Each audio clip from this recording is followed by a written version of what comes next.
Chicos, antes de comenzar, perdonen por favor que me haya tardado un poco en iniciar. Es que tuve que salir de manera urgente a hacer algo que no, atender una pequeñísima emergencia y apenas acabo de llegar. Por favor, me disculpan, fue algo de último minuto y bueno, por favor, disculpen si les he causado algún inconveniente.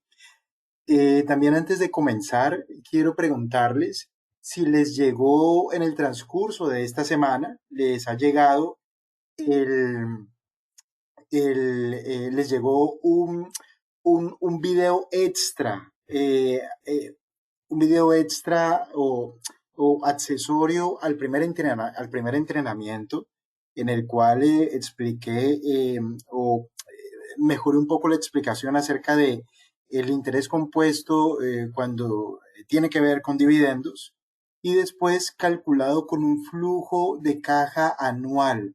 ¿A ustedes les llegó ese segundo video? Por favor, me lo confirman para saber, para estar, para estar seguro. Listo, vale. Entonces, la primera sesión se trató del interés compuesto. Esa es como la piedra angular de todo el marco conceptual que yo les intento transmitir. Y el día de hoy, en lo que nos vamos a enfocar es en el tema del ahorro. El tema del ahorro lo vamos a ver desde una perspectiva muy técnica, pero también o yo les voy a ofrecer algunas sugerencias para que ustedes puedan ahorrar. Primero, espérenme un momento, por favor, un momento. Para que ustedes puedan ahorrar, primero, intentando en el camino obtener la mayor cantidad de rendimientos posibles y segundo, reduciendo los riesgos. Cuando nosotros hablamos de ahorrar, las dos preguntas que nos tenemos que hacer y responder es, primero, ¿cómo ahorrar? ¿Listo? Es una pregunta que tiene respuestas muy personales, pero yo aquí voy a ofrecer algunas sugerencias que cualquiera de nosotros puede utilizar o puede poner en práctica. La segunda pregunta es, ¿en qué ahorrar? Primera pregunta, ¿cómo ahorrar? Y la segunda pregunta es, ¿en qué ahorrar? Si a mí me lo preguntan, ahorrar es el principio de todo. Ahorrar es como el principio de esta carrera. No lo vamos a ver desde una perspectiva técnica, ni emocional, ni motivacional, porque creo yo que la motivación todos ustedes ya la tienen, pero sí que lo vamos a ver desde una perspectiva más técnica, para que podamos identificar cómo podemos maximizar el ahorro y cómo podemos empezar a lograr determinados objetivos cuando estamos hablando de temas financieros. Y para iniciar esta parte del taller, hay una frase que a mí me encanta y que siempre la he puesto en práctica. Es una frase que no sé si se la escuché a Robert Kiyosaki o a Warren Buffett, o si la leí en el libro El hombre más rico de Babilonia.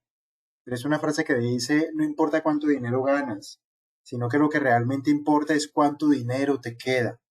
Entonces, yo creo que la primera reflexión que nos tenemos que hacer es cuánto dinero nos queda. Si nos ganamos $1,000 al mes, ¿cuánto dinero nos queda? Si nos ganamos $500 al mes, ¿cuánto dinero nos queda? Yo tenía amigos en bolsa que ganaban $50,000 al mes y no les quedaba dinero, es decir, no llegaban a fin de mes, igual que una persona de salario mínimo. Imagínense ganar al mes $50,000 y no llegar a fin de mes, y tan así no llegaban a fin de mes que tenían que endeudarse o que tenían que usar la tarjeta de crédito para poder llegar a fin de mes con $50,000 al mes de ingresos. Pero entonces lo mismo ocurre para las personas de bajo ingreso. No importa cuánto dinero ganas, sino cuánto dinero te queda. Y observen que lo que yo acabo de decir, comparando una persona de salario mínimo con alguien que gana $50,000 al mes, esto lo que quiere decir es que el ahorro, que es un hábito, no depende tanto de cuánto dinero ganamos, sino que el ahorro depende de dos variables fundamentales, y por favor anótenlas porque esto tiene que quedar esculpido sobre la piedra. Las dos variables fundamentales es que el ahorro depende primero de nuestros hábitos y segundo es que nuestros hábitos dependen de nuestras prioridades. Entonces, responder a la pregunta, o sea, aceptar la cuestión de que no importa cuánto dinero ganas, sino cuánto dinero te queda, nos debe llevar a la cuestión acerca de cuáles son nuestros hábitos financieros y en este sentido, cuáles son nuestras prioridades. Cuando yo hablo con personas, yo creo que no es el caso de la mayoría de ustedes, pero cuando yo hablo con personas comunes y corrientes, con personas que están financieramente en problemas o que no han comenzado este proceso educativo, lo primero que te contestan cuando hablo de ahorrar, lo primero que te contestan es que Ángel, es que el dinero no es todo, o no te vas a llevar nada a la tumba, o es que no podemos pensar solo en el dinero, nadie nos va a quitar lo bailado, nadie nos va a quitar lo gozado. Yo prefiero conocer el mundo que ahorrar. Todo esto depende de las prioridades. Entonces, si a mí alguien me dice, Ángelo, es que mi prioridad es viajar y por eso no ahorro nada, eso es válido y eso es respetable porque son sus prioridades. Pero lógicamente, la próxima vez que ocurra una pandemia, o la próxima vez que lo echen del trabajo, o la próxima vez que caiga enfermo, o la próxima vez que ocurra una emergencia en la familia, una emergencia por enfermedad, una emergencia por lo que sea, una catástrofe meteorológica, un maremoto, un terremoto, un incendio. La próxima vez que ese tipo de eventualidades ocurra y nos toque sin tener ahorros, pues es precisamente frente a la emergencia cuando muchos de nosotros cambiamos las prioridades, pero es respetable. Nosotros lo que nos tenemos que decir es cuáles son nuestras prioridades. Nuestras prioridades determinarán nuestros hábitos financieros y nuestros hábitos financieros en el corto y en el largo plazo se transformará o se materializará o lo podemos ver realizado en términos de ahorros, en términos de inversiones y en términos de negocios. Entonces, vamos a ir a las dos cuestiones principales y es cómo ahorrar y la segunda es en qué ahorrar. Además de la frase que dije al principio, es que no importa cuánto dinero ganas, sino cuánto dinero te queda. La segunda frase que más me gusta en este sentido es que no deberíamos ahorrar lo que nos queda después de gastar, sino que no deberíamos gastar lo que nos queda después de ahorrar. Por ejemplo, en mi caso, yo lo que les podría decir es que en mi caso, es mi caso, yo ahorro cerca del 80% de mis ingresos mensuales, yo los ahorro. Eh, entonces aquí uno ve varias cuestiones y uno dice, bueno, Ángelo, pero es que a la tumba nada te vas a llevar. Y yo lo que digo es, a la tumba nada me voy a llevar, pero algún legado tendré que dejar. Es decir, si a mí me pasa algo ahora, si yo me muero, si me da un infarto, si voy de viaje y el avión se cae o lo que sea, yo necesito que mi familia quede protegida, que mi familia no quede en la calle, no quede en la inmunda, no tenga que pasar por necesidades, por apuros, por aprietos. Entonces, para mí eso es una prioridad. Cada uno determinará sus prioridades. Pero es que además yo tengo objetivos muy ambiciosos que tienen que ver con emprendimientos, que tienen que ver con negocios, que tienen que ver con cosas que haciéndolas yo voy a sentirme pleno y realizado porque estoy desarrollando mi máximo potencial. Porque recordemos que el dinero es como si tuviéramos un tercer brazo o un cuarto brazo o una tercera pierna o una cuarta pierna. Es como una extremidad que te permite hacer muchísimas otras cosas, que te facilita la vida y que te permite atender emergencias y te permite vivir más cómodo. Entonces yo lo que hago con el dinero, por eso yo ahorro tanto, es que me permite hacer negocios, inversiones, y en ese proceso yo me siento feliz y realizado porque estoy desarrollando mi potencial. Hay otra cuestión bien interesante y es que, y que yo la tengo que aclarar, yo ahorro el 80% de mis ingresos porque yo gano buen dinero. Yo gano buen dinero. Entonces, si tú te ganas $100,000 al mes, hombre, es relativamente fácil ahorrar 80,000 y gastarse 20,000. Uno con $20,000, teniendo una vida más o menos austera, uno vive con $20,000. Pero es que yo ahorro el 80% ahora que que gano buen dinero, pero es que yo también ahorraba el 80% de mis ingresos cuando ganaba poco dinero.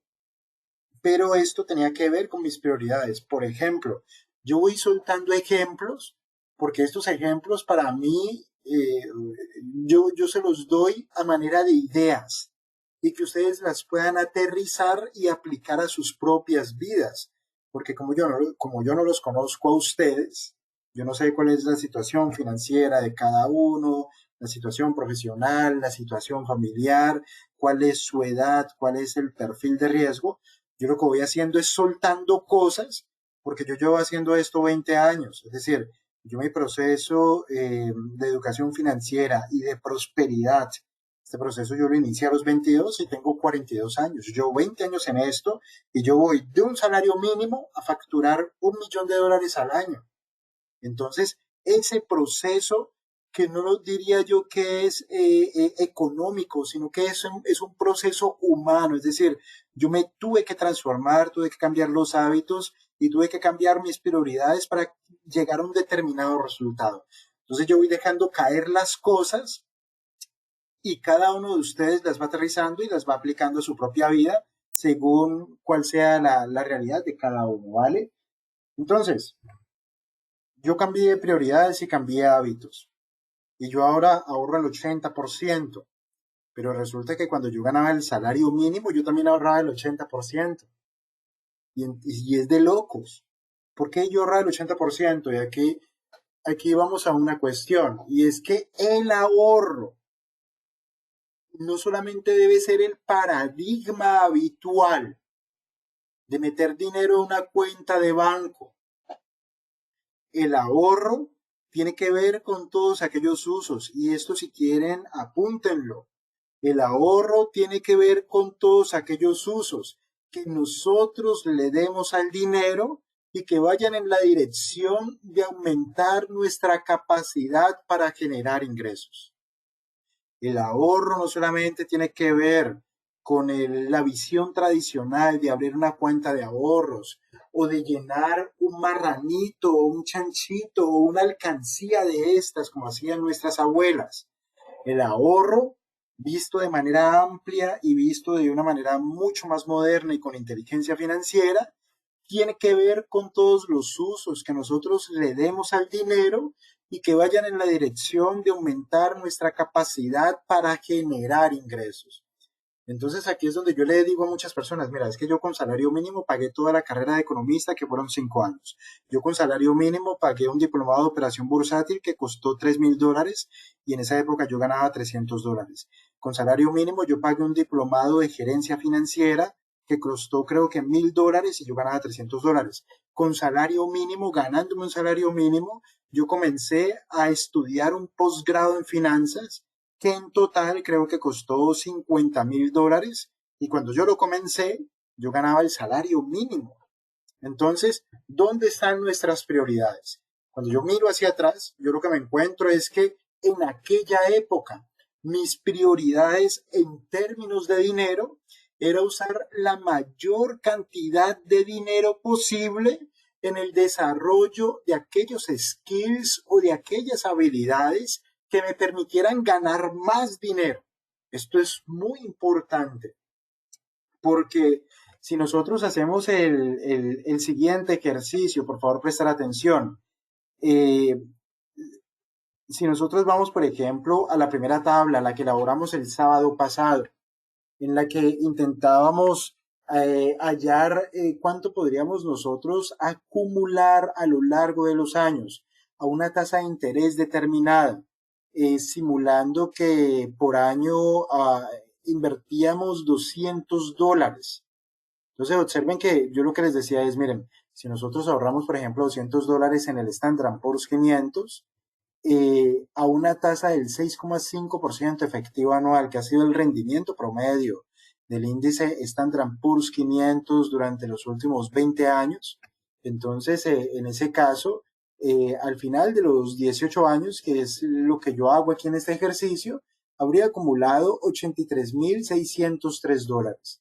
Pero eh, realmente una cuenta de ahorros o una cuenta remunerada o una cuenta de depósitos a plazo en cualquier país con una inflación controlada no me ofrece una rentabilidad efectiva anual del 6,5%, sino que, por ejemplo, aquí en España, lo normal, por ejemplo, aquí en España, lo normal en promedio es que una cuenta de ahorros te genere un rendimiento del 0,20% anual.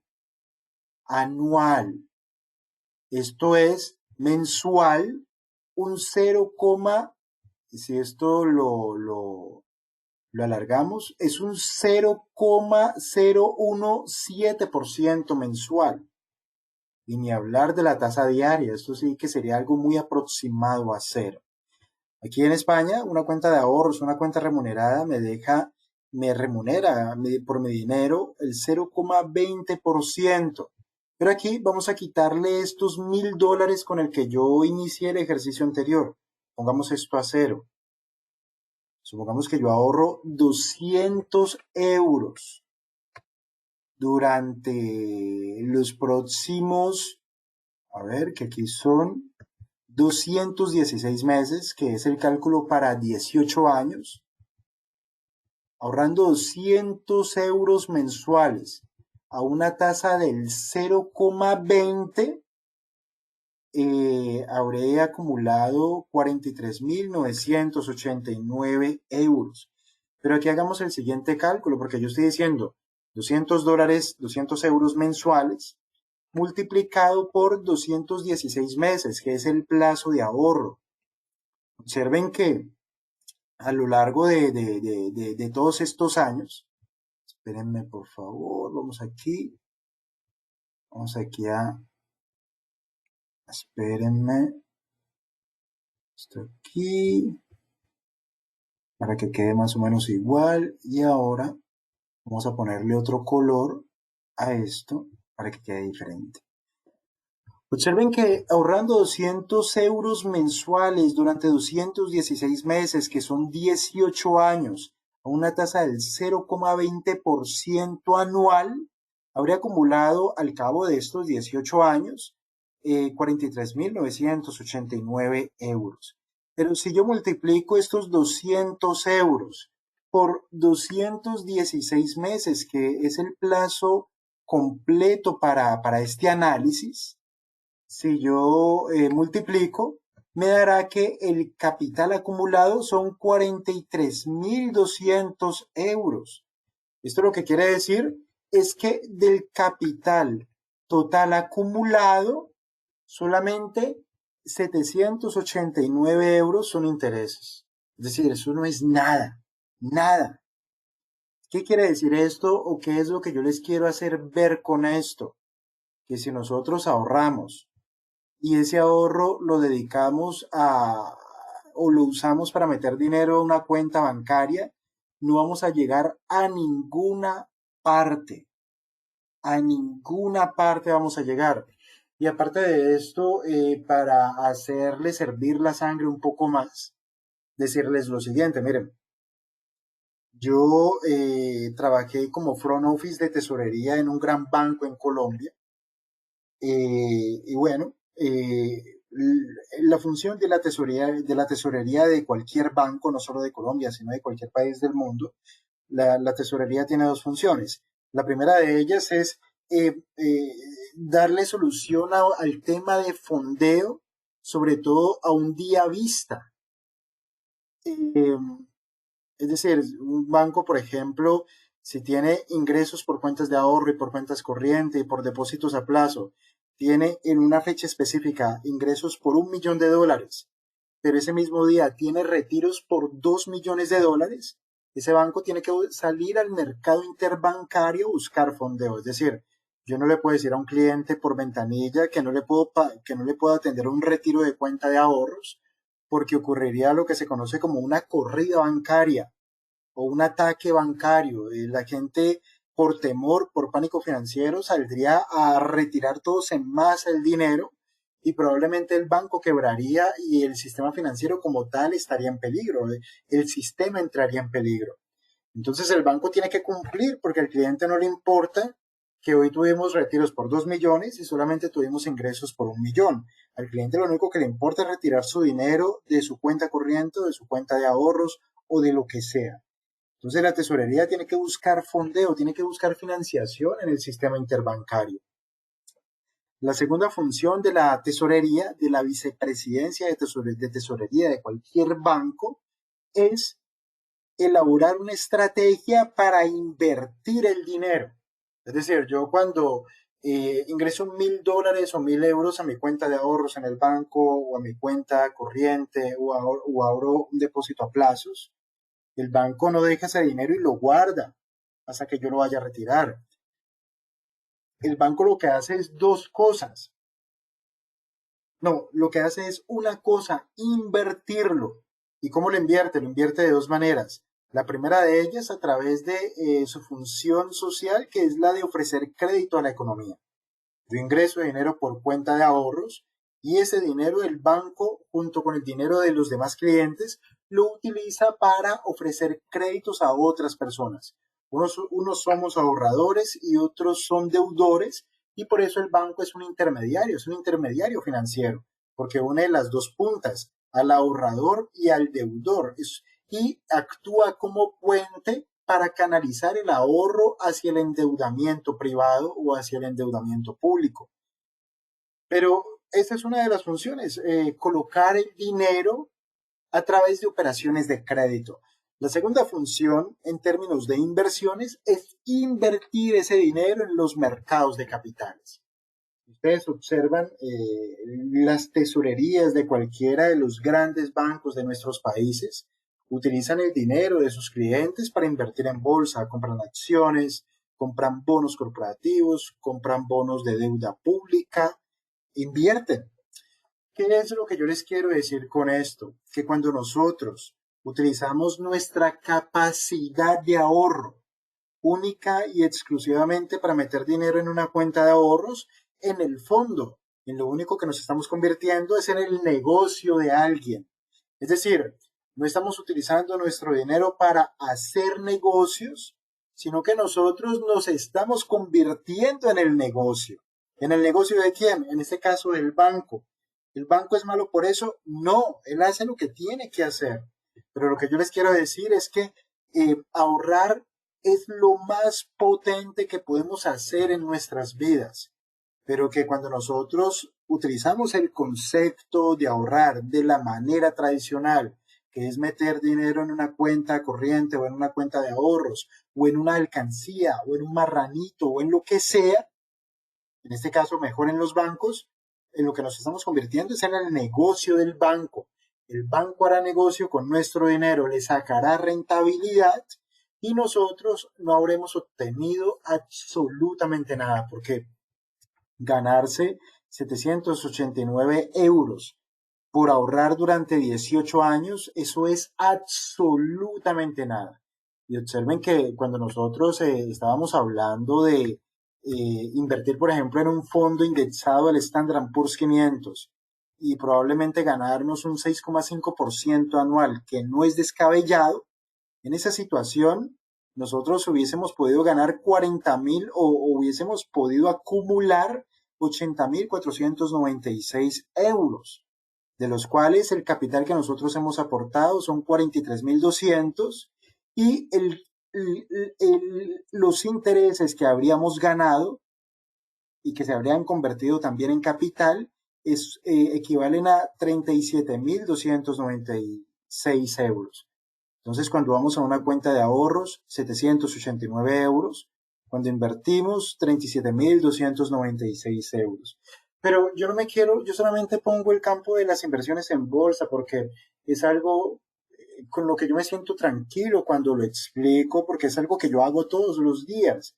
Pero la idea principal que yo les quiero dejar, sobre todo en esta primera parte, es que ahorrar hace referencia a utilizar nuestro dinero en el desarrollo de habilidades o de skills que nos permitan aumentar nuestros ingresos. Por eso es que yo utilicé mi salario mínimo como mensajero, que yo en aquella época era un mensajero, y yo ese salario lo utilicé al máximo. Lo utilicé en mi educación, primero el pregrado, después el posgrado, los diplomados, y por eso yo entre el año 2004, que es entre el año 2003, que es cuando me gradúo de la universidad, y me gradúo ganándome el salario mínimo y desarrollando un puesto de baja categoría, yo paso de ganar en el año 2003 el salario mínimo, que eran, que creo que $3.500 al año, doy el salto al año 2007 ganándome entre 30.000 y $40.000 al mes. ¿Cómo das tú ese salto? Ese salto tú no lo das por un milagro, ni ese salto lo haces metiendo todo el producto de tu trabajo, el producto de tu esfuerzo en una cuenta de ahorros. Ese salto únicamente es posible darlo cuando tú utilizas tu dinero invirtiéndolo en el desarrollo de skills o de habilidades para ganar más dinero. Eso es ahorrar, eso es ahorrar. Sino que todavía no hemos llegado al punto de invertir, pero eso es ahorrar. Entonces aquí vamos a intentar eh, eh, cuestionarnos o intentar mirar o intentar responder a las siguientes preguntas. ¿Cómo ahorrar? Era la primera pregunta. ¿Cómo ahorrar? Ángelo, ¿cómo ahorro? Si yo tengo esposa, tengo 3 hijos, mi mujer se dedica al hogar. O Ángelo, yo tengo 3 hijos, mi esposo no hace nada, es un vago. Yo corro con todos los gastos. O Ángelo, ¿yo cómo hago para ahorrar si yo me gano el salario mínimo? ¿Cómo hago? O Ángelo, yo vivo en Venezuela, un país inflacionario, un país donde los ingresos son muy bajos, un país que está atravesando por una crisis prácticamente infinita. Existen muchos casos, muchísimos casos, y yo creo que me conozco la mayoría porque yo fui uno de esos casos. Entonces, lo primero que yo le tengo que decir a ustedes es que lo bonito de tener cerebro es que cuando uno se hace las preguntas correctas, el cerebro nos ofrece las respuestas correctas. ¿Cómo hago para ahorrar? ¿Cómo hago? ¿Qué hago? Pero fíjate que hacerte la pregunta ¿cómo ahorrar? Me permite a mí pensar o me permite a mí suponer que el ahorro para ti es una prioridad. Y para ti es una prioridad porque ahorrar ya se ha convertido en una convicción. Es decir, para ti ahorrar es una convicción porque ya tienes lo suficientemente claro en tu cabeza de que si no comienzas a ahorrar, no llegarás absolutamente a ninguna parte. Y que si seguramente en el camino ocurre algún imprevisto, alguna emergencia, caes enfermo, te echan, ocurre un maremoto, se incendia tu casa, explota tu auto, lo que sea. Si ocurre una emergencia y tú no tienes ahorros, vas a exponerte a ti y a tu familia a la indigencia, a tenerte que ir a vivir debajo de un puente. Cuando tú creas esa convicción y el ahorro se convierte en una prioridad, es cuando uno se hace las preguntas, ¿cómo hago para ahorrar? ¿Cómo ahorro? ¿Cómo ahorro? Y lo que dije al principio, lo bonito de tener cerebro es que cuando te haces las preguntas correctas, el cerebro genera las respuestas correctas. Pero antes de entrar en un tema más puntual, en un tema más específico, les tendría que decir a ustedes lo siguiente, es que miren, este tema de la convicción acerca de cualquier tema, este tema de la convicción, uno lo puede generar de dos maneras, o existen dos maneras a través de las que yo intento vender esta filosofía, porque yo estoy intentándoles a ustedes vender que esto es bueno.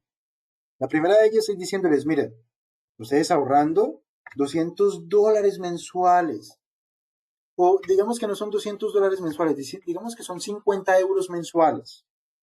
Digamos que no son 50 euros mensuales, digamos que son 20 euros mensuales. Ustedes ahorrando 20 euros mensuales, que si nosotros decimos 20 euros o 20 dólares mensuales, estaríamos diciendo que ahorramos el equivalente diario de, el equivalente diario de 66 centavos de euro o 67 centavos de euro. Si nosotros ahorráramos 67 centavos diarios, al cabo de 18 años tendríamos 8.000 euros. Yo no sé si 8.000 euros sea bueno o sea malo. Yo no sé. Yo no sé si, espérame, yo esto lo automatizo aquí. Yo no sé si 8.000 euros o 8.000 dólares al cabo de 18 años sea bueno o sea malo. Lo que sí sé es que es mejor tenerlos que no tenerlos. Es mejor tenerlos que no tenerlos. Si ocurre una emergencia y necesito pagar una operación, ¿cuánto vale? 5.000 euros. Tengo 8.000. Hagámosle. Nos vamos por la privada, vamos con un doctor privado, vamos a buscarnos una cita para allá. Es un cáncer que no espera. 8.000 euros es mejor tenerlos que no tenerlos. Si nosotros nos vamos a 40, a 50 euros, entonces aquí ya estaríamos hablando de 20.000 euros al cabo de 18 años. Es mejor tenerlos que no tenerlos, segurísimo. Y si estamos hablando de 200 euros, pues ya sabemos. Entonces yo lo que les estoy diciendo, miren, hay dos maneras de generar una convicción. La primera de ellas, creándote la visión. La visión quiere decir, ¿qué es lo que yo puedo lograr o qué es lo que yo puedo conseguir? ¿Qué es lo que yo puedo conseguir si yo hago esto? Si lo hago con disciplina, si lo hago con tesón, si lo hago con carácter, ¿qué es lo que yo puedo conseguir? Y yo lo que te digo es, mira, tú puedes conseguir esto. ¿Eso es bueno o es malo? No sé, pero 80.000 euros es mejor tenerlos que no tenerlos, eso seguro. Y en caso de emergencia, tu familia te lo va a agradecer. Entonces tú visualízate. ¿Dónde quisieras estar o cuánto dinero quisieras tener como respaldo dentro de 5 años, dentro de 10 años, dentro de 15 años o dentro de 10 años? Sin embargo, a algunas personas no les es suficiente con la visión, y yo me incluyo. Yo digo, bueno, pues 80.000 euros, pues que tal vez no signifiquen nada porque incluso como nunca los has tenido, lo ves algo como imposible. Entonces, eso es imposible, yo que lo voy a lograr. Entonces, esa visión no es lo suficientemente fuerte para ti, fuerte en el sentido en que te permita tomar decisiones, en este caso de asumir algunas prioridades para tu vida. Entonces, algunas personas, y me incluyo, necesitamos es una patadita en el culo. Perdónenme la expresión, por favor. La patadita va en el sentido de sentir miedo. Miedo es, yo tengo 42 años, ¿dónde estaré dentro de 18 años? Yo tengo 42 años y miren que yo creo que ustedes me ven a mí joven, pero hay días que yo no quiero hacer nada. Hay días que mi hija llora toda la noche y el otro día yo no quiero hacer nada, yo no me quiero entrevistar con nadie, yo no quiero hablar con nadie, yo no quiero hacer nada. Yo no sé, eso nunca me había ocurrido, pero me ocurre ahora en esta etapa de la vida. Entonces yo le digo, si yo no quiero hacer nada, yo le digo a mi asistente, ¿qué citas tenemos para hoy? Y me dice, mira, tenemos en el cronograma esto, esto y esto. Listo, no aplacémoslo para mañana o para la otra semana o para el siguiente día. No ocurre a menudo porque yo soy muy responsable con mis labores, pero eso me ha pasado a mí. O si mi hija se enferma, entonces yo hago los cambios que tenga que hacer. Es decir, si esto es ahora que yo tengo 42 años, ¿cómo serían los 60? Directamente, ¿será que es que yo no querré hacer nada o me volveré perezoso o tendré otras prioridades? Pero observen lo siguiente, si yo dentro de 18 años, yo tengo 42, dentro de 18 años tengo 60, si yo a los 60 años no tengo nada, no tengo capital, no tengo activos, no tengo ahorros, no tengo nada, no tengo negocios, no tengo y no poseo nada. Y yo no quiero hacer nada, yo no me podría dar el lujo de no hacer nada, yo lo tendría que hacer por cojones, porque tendría que trabajar. Yo recuerdo en el año 2019 fuimos a Cancún, México, con mi familia, y hay un almacén que es muy famoso en Cancún. Digo famoso porque vi varias sedes en un área geográfica muy pequeña, o sea, el mismo supermercado estaba repetido en varias partes. Y yo recuerdo que las personas que empacaban la compra eran viejitos de 70 y 80 años. Y yo le decía a mi esposa, increíble que esta gente tenga que trabajar a los 70 o 80 años. Y esa gente tiene que trabajar a los 70 o 80 años porque no tienen nada. Porque seguro que si les preguntas, a ellos les deben doler las articulaciones o la artritis, o les debe doler los brazos, o les debe doler la espalda, o les debe doler los tobillos, les deben doler sí, las rodillas, les deben temblar las piernas de estar allí parados todo el día empacando los paquetes de las compras de otras personas. Pero ellos tienen que estar allí por cojones. ¿Por qué? Porque no tienen nada. Entonces, allí es donde viene el factor miedo que te puede generar una convicción. ¿Dónde quisieras estar dentro de 5, 10, 15 o 20 años? Si tienes 40 años, es decir, cuando tengas 60 años, ¿dónde crees que tú vas a estar? O si tienes 30 años, ¿dónde crees que vas a estar a los 50 años? Si tú tienes 20 años, ¿dónde crees que vas a estar a los 40 años? Yo recuerdo cuando tenía 20 años, que yo veía a la gente de 40 y yo decía, uy, este está muy viejo. Y yo ahora tengo 42. Y yo, increíble. ¿Sí me entienden? Yo estoy a 8 años de llegar al quinto piso. Y estoy a 18 años de llegar a los 60. Es decir, yo ya estoy en las últimas. Pero la diferencia es que yo tengo esto.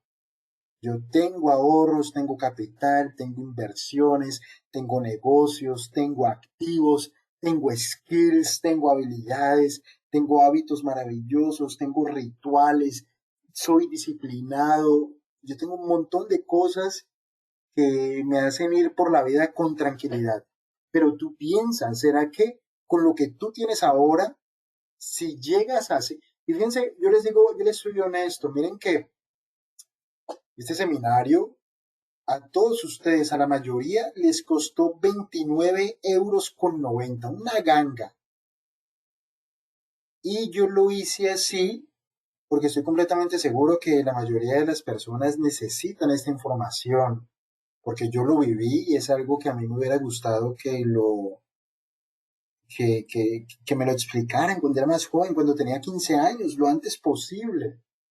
Y porque, o sea, 29,90 € no pagan que yo esté aquí un sábado en la tarde. Aquí son las 4 de la tarde con 47 minutos. Pero lo puse a ese precio porque querían que estuviera la mayor cantidad de personas posible, porque creo que esto lo necesita muchísima gente. Y yo les digo a ustedes, si son de bajos ingresos, ¿dónde crees que vas a estar dentro de 20 años? ¿Vas a estar recibiendo los mismos gritos de ese jefe que detestas? ¿Vas a estar realizando ese mismo trabajo que odias, ese trabajo inmundo que no te permite desarrollar tu potencial? ¿Vas a estar ganando los mismos ingresos? ¿Vas a estar teniendo a tu familia pasando por necesidades? Tu jefe te seguirá teniendo en sus manos, seguirá controlando tu vida, controlando cuando te vas de vacaciones, cuando vas al baño, cuánto tiempo ves a tus hijos. ¿Dónde estarás dentro de 10, 15 o 20 años? Ahorrar te permitirá cambiar aquel puerto de destino, te permitirá cambiar el puerto de destino al cual tú llegarás dentro de 10, 15 o 20 años. piénsalo, ¿dónde vas a estar? Si te da miedo, si no te gusta, entonces creo que hemos empezado muy bien en generar esta convicción acerca de lo potente que es el ahorro para cambiar tu futuro y el futuro de tu familia. Entonces, ¿cómo ahorrar? Y aquí, como ya nos planteamos esta pregunta, yo creo que a través de emociones como el miedo y a través de emociones como la visión, ahora ya nos podemos sentar a discutir, bueno, ¿cómo ahorrar, Ángelo? ¿Cómo ahorrar? Listo. Dentro de 20 años, si Dios quiere, estaré viviendo debajo de un puente. Yo eso no lo quiero. O mis hijos podrían estar pasando dificultades, o mi esposa podría estar por allí exponiéndose, expuesta a la intemperie o lo que sea. ¿Qué hay que hacer? ¿Cómo hay que ahorrar? ¿Cómo ahorrar? Entonces, lo primero es, tenemos que definir las prioridades. Y esta definición de prioridades nos lleva al tema de realizar un buen presupuesto. Pero ese tema de los presupuestos da para otro capítulo y de hecho es el siguiente capítulo de este seminario. Pero entonces, el cómo ahorrar nos lleva a las prioridades y nos lleva a realizar un presupuesto. Adelantándome un poco al tema de los presupuestos, porque esto tiene que ver con los presupuestos, porque, y ustedes se darán cuenta cuando lleguemos a ese tema, que si nosotros analizamos cada uno de nuestros hábitos financieros, es decir, cuando nosotros analizamos con detalle, con lupa y con rigor cada uno de nuestros gastos, nos damos cuenta que nosotros dentro de nuestro presupuesto de gastos tenemos algunos gastos que podríamos denominar como una necesidad y tenemos otros gastos que podemos denominar como un lujo o como un capricho y que por lo tanto, si tú quieres los tienes, si no quieres no los tienes. Por lo tanto, por ejemplo, dentro del presupuesto de gastos, los gastos que son una prioridad, que son, por ejemplo, la alimentación, la educación, el transporte, por ejemplo, si tenemos hijos pequeños, ir de vacaciones con ellos, salir por allí, invitar de cuando en cuando a nuestra esposa a comer o a nuestro esposo le invitamos si eres mujer o lo que sea a comer. Hay algunas cosas que son gastos necesarios, pero sí que encontraremos algunos gastos que son un capricho. Y en ese sentido, ustedes me podrían decir a través del chat, eh, ustedes me podrían decir qué gastos se les vienen a la cabeza y que son un capricho, no son una necesidad, sino que son un lujo. Díganlo a través del chat y yo voy a ir anotando por aquí algunos, ¿vale? Díganmelo a través del chat. Por ejemplo, yo diría que Netflix es uno. $10 mensuales, Netflix. Eh, por ejemplo, si alguien sale a desayunar a la calle todos los días y supongamos que esto le cueste $3 diarios, entonces vamos a suponer que son 20 días laborables al mes, que son 20 por 3, que es los dólares que te costará un croissant con un café con leche en la calle, ¿vale? Cerramos aquí corchete y le sumamos, por ejemplo, Spotify o Apple Music, que son 9,99. Entonces, 9,99. A esto le sumamos, por ejemplo, tabaco. Hay personas que fuman cigarrillo todos los días y de hecho se fuman 3 cajas de cigarrillos al día. Yo no sé cuánto vale una caja de cigarrillos. ¿Ustedes saben cuánto vale una caja de cigarrillos? ¿Cuánto vale una caja de cigarrillos? Ustedes saben, yo no fumo. Yo no fumo. ¿Cuánto puede valer una caja de cigarrillos? ¿Alguien lo sabe? En dólares o en euros, no importa. ¿Cuánto puede valer una caja de cigarrillos? Entonces vamos a colocarle, hay gente que fuma 3, vamos a colocarle media caja de cigarrillos, que son una caja, me dicen que vale $6. Vamos a colocar que se fuma la mitad. La mayoría de los fumadores se fuman una caja al día. Entonces vamos a suponer que se fuma la mitad y la mitad de una caja son $3 y esto lo multiplicamos por 20, ¿vale? Le sumamos el iPhone caro en vez de cualquier otro smartphone. Bueno, el iPhone es una compra extraordinaria y me gustaría desenfocarme en gastos ordinarios y que son recurrentes, como un goteo mes a mes. Los videojuegos, el YouTube Premium, no sé cuánto podrían costar. Eh, por ejemplo, tomar un taxi todos los días.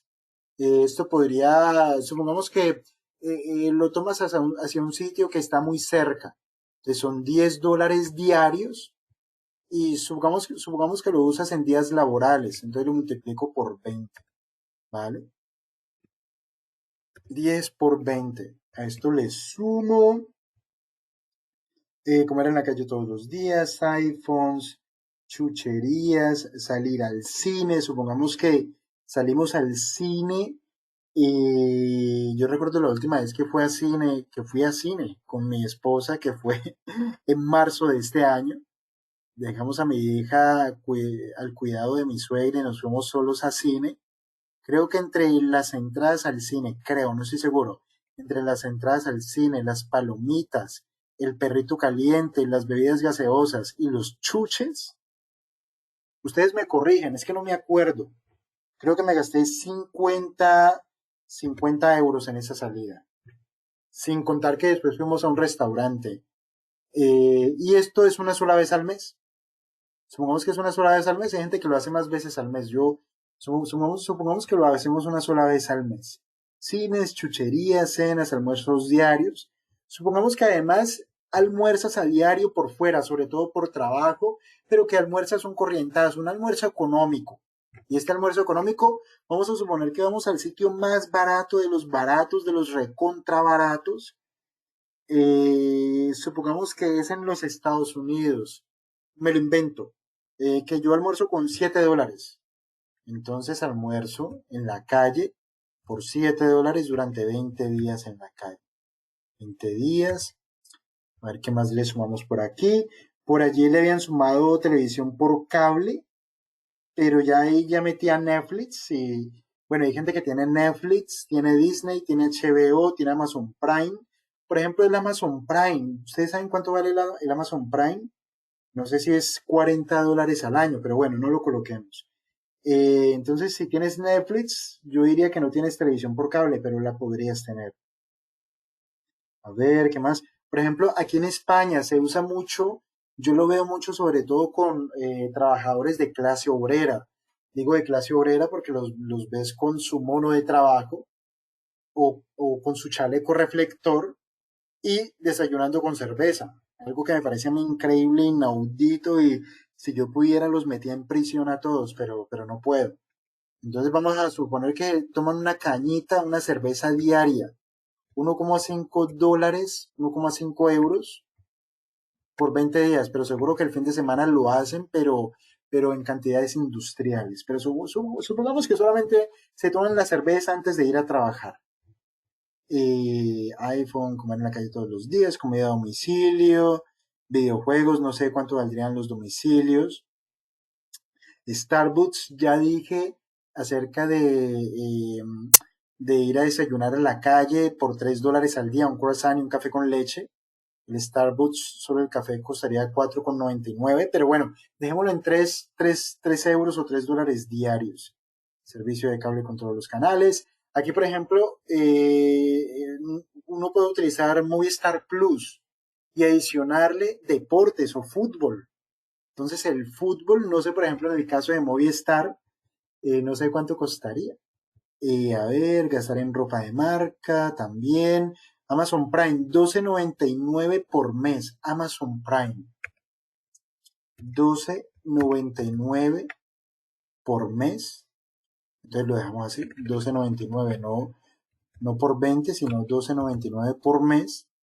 Más, a ver qué más hay por aquí. Deliveries de todo lo que compramos en casa. Vale, listo. Vamos a suponer que estos son todos nuestros gastos hormiga.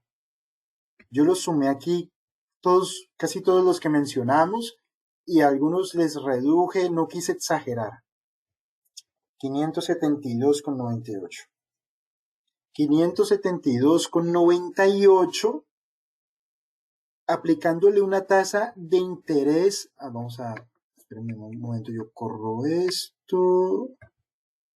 Aplicándole una tasa de interés efectiva anual del 6,5%, 572 o $573 o euros mensuales significarían que al cabo de 18 años tendríamos 230.000 euros o $230.000 como capital, una pequeña fortuna.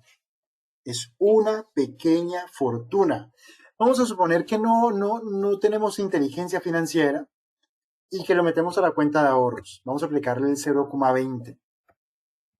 Observen que el 0,20 implicaría, a ver, el 0,20, perdón, esto es el 0,20, punto 20, punto 02, a ver, punto 002, aquí. El 0,20 anual, con el 0,20 anual tendríamos al cabo de 18 años igual una pequeña fortuna, porque observen que estamos ahorrando mensual todos aquellos gastos que no necesitamos, que nosotros podríamos eliminar, y nos quedarían, aplicándole un interés del 0,20, que es el que nos da el banco, nos quedarían $126.000 o 126.000 euros. Es una pequeña fortuna. Es una pequeña fortuna. Ahora, uno podría decir, Ángelo, pero es que yo tengo hijos, yo no puedo cancelar, eh, eh, yo no puedo cancelar el Netflix o la televisión por cable o el HBO o el canal de Disney, no lo puedo cancelar. O Ángelo, yo no puedo vivir sin el café de la mañana con el croissant porque entre que llevo a los hijos al colegio o entre que hago todo lo que hay que hacer en la casa, es que me pasaría toda la mañana sin desayunar, con dolor de cabeza y la pasaría muy mal realmente. O Ángelo, yo no puedo dejar el cigarrillo. O Ángelo, para mí es bendito tomarme una cerveza todos los días, ya sea al desayuno, al almuerzo o a la comida. O Ángelo, por cuestiones de tiempo, yo no puedo cocinar mi propia comida, yo no puedo llevar un tupper, yo tengo que desayunar en la calle, así sea económico, así sea una bocata. Entonces, vamos a suponer que la mitad de estas cosas no las podemos eliminar de nuestros gastos, unos gastos que recuerden que al principio yo dije, no son necesidades, sino que son caprichos, lujos o vicios. No son necesidades, sino que son caprichos, vicios o lujos. Pero a pesar de eso, vamos a suponer que no los podemos eliminar todos por lo que sea. Es decir, yo sé lo que es tener una niña pequeña y yo no puedo estar encima de ella todo el día. Yo le tengo que poner a ella su Mickey o le tengo que poner a ella la Peppa Pig o lo que sea.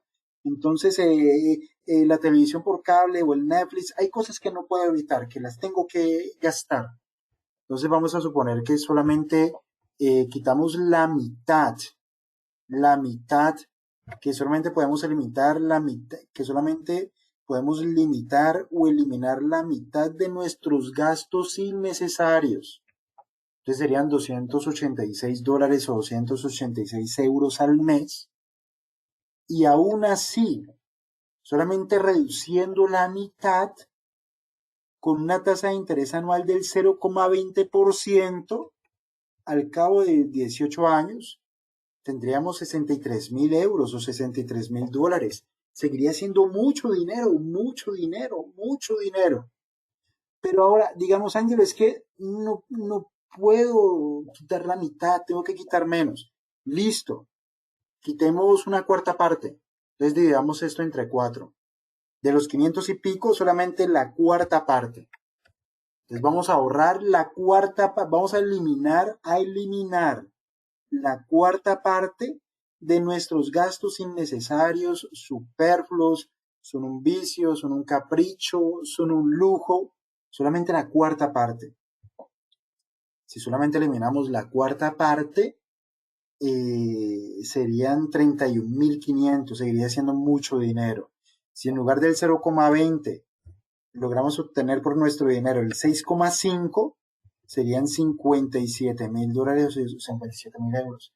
Es decir, miren, yo se los pongo de esta manera. Este dinero o se lo quedan ustedes o se lo queda Netflix.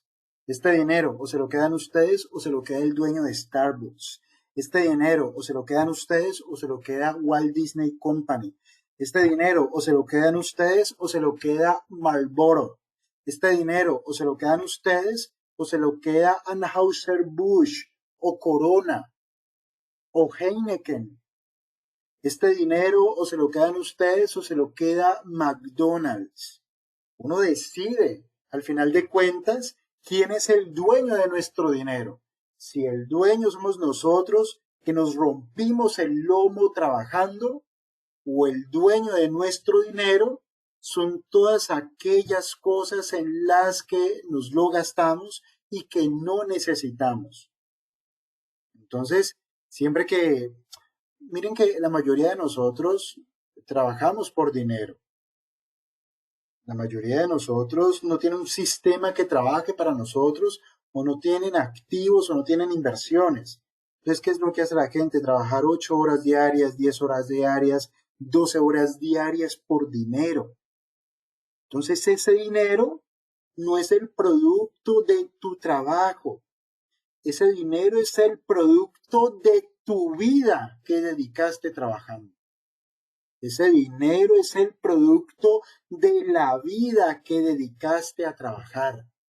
Ese dinero es el producto del tiempo que le robaste a tu familia, a tus hijos, que nunca volverán a ser pequeños o adolescentes. Ese dinero es el producto del tiempo que le robaste a tus padres. Ese dinero es tuyo y tú es el que tienes, cada uno de nosotros. Es el que tiene que decidir al final de cuentas quién es el dueño de ese dinero. Cada uno de nosotros, nadie más. Cuando nosotros trabajamos, el dinero solamente tiene dos dueños, nosotros y el Estado, cuando nos roba, nos esquilma o nos expropia a punta de impuestos. Por eso, en términos generales, no lo podemos evitar. La parte nuestra, que es una capacidad que tenemos para decidir, sí que la podemos utilizar, esa capacidad de decisión, para decidir cuánto dinero nos queda.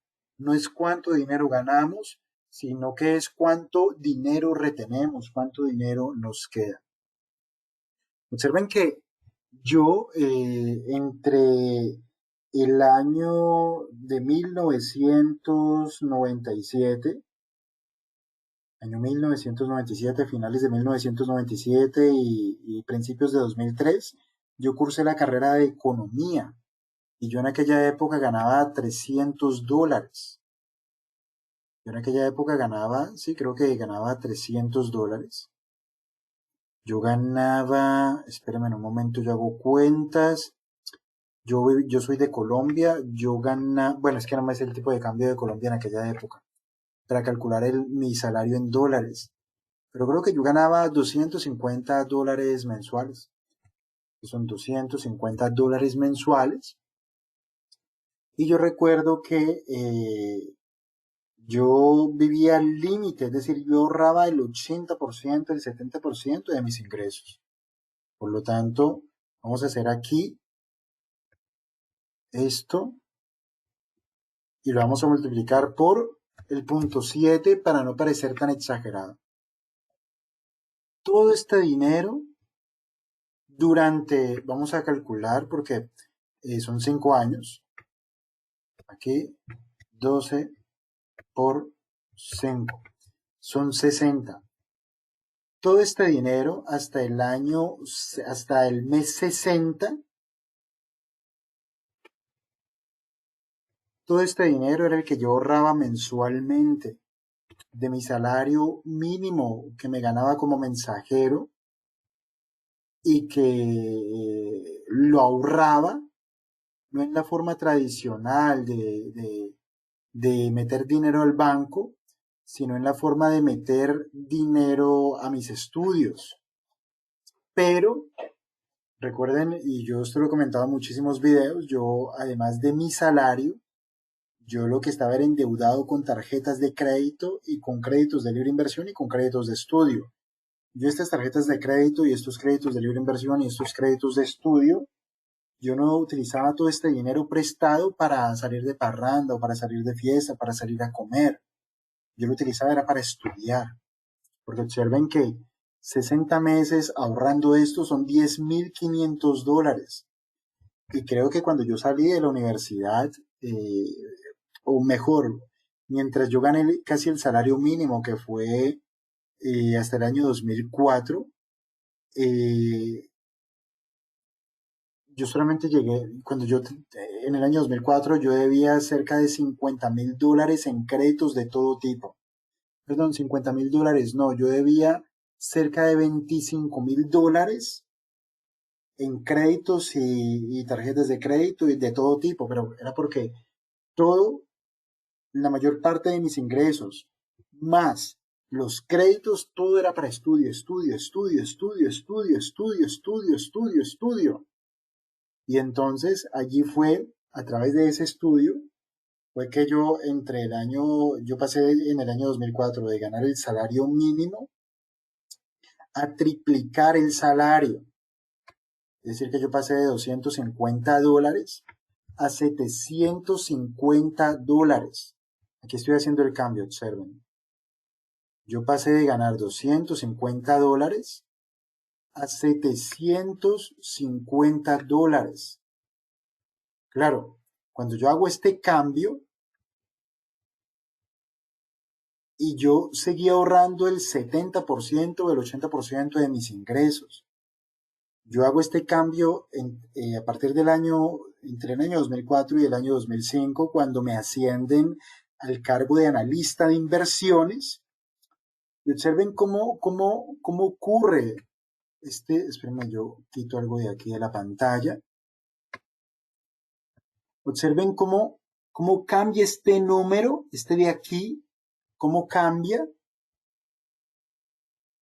cuando yo paso de ahorrar el 70% de $250 mensuales a ahorrar el 70% de $750 mensuales, que era lo que yo ganaba a partir del año 2005. A partir del año 2006, yo triplico el salario de $750 y paso a, y espérenme, yo esto yo lo triplico, cierro aquí entre corchetes, vuelvo a multiplicar y cierro aquí entre corchetes. A partir del año 2006 yo vuelvo a triplicar mi salario porque me ascienden del cargo de analista de inversiones al cargo de gestor del fondo de inversiones. Entonces yo triplico mi salario, seguía siendo salario fijo, pero yo ahora ganaba 1.500, $2.250 para el año 2006. Y a partir del año 2006, y entre el año 2006, eso ocurre entre el año 2006 y el año 2007-2008. Y a partir del año 2008, yo en promedio comienzo a ganar $20.000 al mes. Yo esto, fíjense que aquí la celda ya no me alcanza. Yo esto no lo hago con el ánimo de descrestar. Yo esto lo hago con el ánimo primero de mostrar los números y decir, mira, todo lo que yo ahorraba, yo no lo llevaba a la cuenta bancaria, sino que yo lo utilizaba en el desarrollo de skills, en el desarrollo de habilidades. Yo gastaba ese dinero en la ampliación de mi área de influencia, en la ampliación de mi networking. Y al final, todo eso se traduce en números. Observen que todos son números, números, números, números, números. Existen estudios que indican que el 80% de los seres humanos del planeta Tierra han ganado a lo largo de sus vidas $500.000. La pregunta es, ¿ese dinero dónde está? ¿Dónde están esos $500.000? Y entonces aquí es donde viene la conjetura de un conferencista que yo fui a escuchar hace algunos años. Él decía, mira, tu realidad financiera depende de en qué te gastes tu dinero. ¿Tú te gastas tu dinero de aquí para arriba o te gastas tu dinero de aquí para abajo? De aquí para abajo, esto es lo que son comida, vestidos, zapatos, relojes, joyas, perfumes, lociones, cremas para el cuerpo. Tu futuro financiero depende de en qué te gastas tu dinero. ¿Te lo gastas de aquí para abajo? Por ejemplo, la gente que me dice, Ángelo, es que yo salgo 2 veces por semana a un buen restaurante, porque es que yo sin un buen restaurante yo no puedo vivir. Y entonces yo le digo, tú te lo gastas de aquí para abajo, porque adivina dónde termina todo lo que tú te comes. Todo se pierde. ¿Se disfruta? Claro que se disfruta, pero se pierde. Ahora, todo lo que tú metes de aquí para arriba sí que tiene un efecto multiplicador a largo plazo. Tiene un efecto multiplicador a largo plazo. Todo ese dinero, producto de mi salario mínimo, producto de mi trabajo como mensajero, producto de estarle dando vueltas a la ciudad todo el día subido en una moto, producto de estar repartiendo sobres, repartiendo cartas, enviando mensajes, pagando facturas de mi jefe, el 70% de ese salario mínimo, todo eso yo lo invertía de aquí para arriba. Y eso, al final, se te nota de aquí para abajo, porque lógicamente yo no vivo en el mismo lugar en el cual vivía hace 20 años, no como lo mismo que comía hace 20 años, no voy a los mismos sitios de vacaciones a los que iba hace 20 años, disfruto de cosas superiores, pero yo lo que les quiero dejar ver es esto. Entonces, ¿cómo ahorrar? Ahorrar parte del concepto de cambiar nuestras prioridades. Y ese cambiar nuestras prioridades depende de cuál es la visión que tenemos acerca de dónde vamos a estar dentro de 10, 15 o 20 años y depende también de esa sensación de pánico o de miedo de a dónde vamos a ir a parar dentro de 10, 15 o 20 años. Y a partir de allí, si yo encuentro o tomo al ahorro como una prioridad, cuando llegamos al tema de los presupuestos, iremos encontrando gasto a gasto hacia dónde se va el dinero. Observen que yo soy emprendedor y uno como emprendedor, desde el punto de vista filosófico, uno lo que está es pensando todo el tiempo, maquinando cosas para intentar adueñarse, primero, de una parcela de la mente del consumidor y segundo, de una porción importante de los bolsillos de ese consumidor. Es decir, todos los productores están peleándose por quedarse con nuestro dinero. Heineken cuando hace propagandas de Coca-Cola, Facebook cuando nos muestra publicidad a través de nuestra cuenta de Facebook, eh, Christian Dior cuando vemos publicidad de lociones o de fragancias, Levi's cuando nos muestra propagandas o publicidad acerca de vaqueros. Todos los emprendedores y todos los empresarios alrededor del mundo están luchando por quedarse con una parte importante de nuestros ingresos. Esto es importantísimo porque ellos están luchando por quedarse con nuestros ingresos, pero la realidad es que la mayoría de nosotros no luchamos por quedarnos la mayor parte de esos ingresos y caemos en el juego de ellos. Ellos están haciendo lo que tienen que hacer, yo no los critico.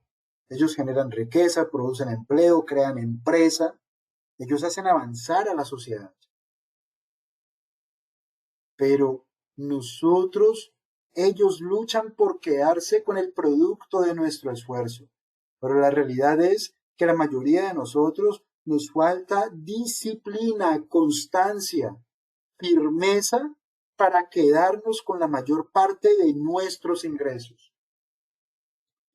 Y yo aquí no le puedo negar a ninguno de ustedes que hablando en términos de prioridades, porque a mí alguien estos días me lo decía, Ángelo, pero para tú poder ahorrar y para poder gastar tanto dinero, para poder invertir tanto dinero en tu educación, pues seguramente no pudiste ir a muchas fiestas.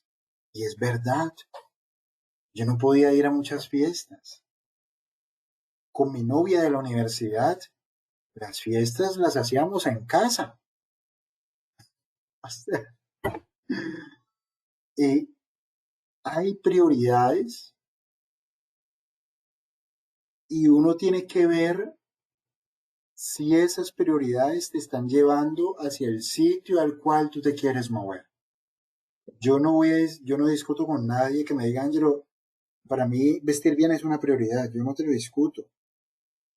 Ángelo, para mí oler bien es una prioridad. Por lo tanto, yo tengo que tener 10 lociones, 10 fragancias diferentes. Y eso no te lo puedo discutir. Ángelo, es que para mí ir a un buen restaurante es clave. Y eso yo eso no se lo puedo debatir a nadie porque eso es personal. Pero pensemos si nuestras prioridades en términos de gastos y en términos de ahorro nos están haciendo mover en la dirección hacia la cual nosotros nos queremos mover. Esa sería la manera de abordar este tema de cómo ahorrar, cómo ahorro. Primero, revisando las prioridades. Segundo, ¿cómo vamos a abordar ese tema? Tenemos que irnos a responder a la pregunta, ¿en qué ahorrar? ¿Cuáles son los vehículos que yo puedo tener a mi disposición para ahorrar ese dinero? Para por lo menos mantener constante el valor de ese dinero. Entonces yo diría las siguientes cosas, miren. Existe una respuesta para las personas que viven en países emergentes, por ejemplo, países de Latinoamérica, y existe una respuesta diferente para personas que viven en países desarrollados o que tienen una moneda fuerte, como el dólar de los Estados Unidos, el dólar canadiense, el euro, la libra esterlina, el franco suizo, el dólar australiano, el yen japonés, y paré de contar. Entonces, por ejemplo, ahorrar.